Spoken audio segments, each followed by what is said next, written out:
అంటే main road అంటే ఈ యొక్క గిరిజన భూములు కబ్జా చేసి ఈరోజు లక్షల రూపాయలు పలుకుతున్నటువంటి భూమిని కబ్జా చేసి వీళ్ళకి తెలియకుండానే ఎంఆర్ ఆఫీసుల్లో కానీ ఆర్డీఓ ఆఫీసుల్లో కానీ కలెక్టర్ ఆఫీసుల ద్వారాగా పాస్ పుస్తకాలు గుర్తించుకొని ఆన్లైన్లో వాళ్ళ పేర్లు ఎత్తుకున్నారు.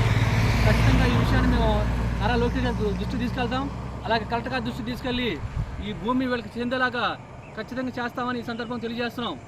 అలాగే లోకేష్ గారు మీరు ఇచ్చినటువంటి మాట ప్రకారం చూడండి, చిత్తూరు నుంచి విజయవాడ వరకు ఈ ప్రాంతాల్లో ఈ యొక్క ఉమ్మడి 5 జిల్లాల్లో ఖచ్చితంగా మీరు చెప్పినట్టుగా గిరిజన భూములు అన్నింటినీ కూడా సర్వే జరపాలి.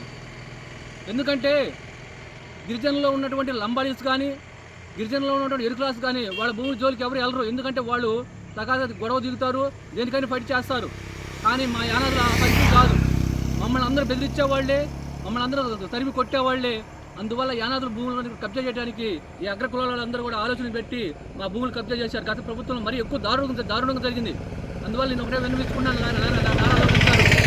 ఖచ్చితంగా ఈ యొక్క నెల్లూరు జిల్లా కానీ అలాగే చిత్తూరు జిల్లా కానీ సమగ్ర సర్వే జరపాలి. భూములపైన గిరిజన భూములన్నీ కూడా ఆక్రమించుకొని భూములు కబ్జా చేసి మా గిరిజన భూములు మాకు దక్కకుండా చేస్తూ ఉన్నారు.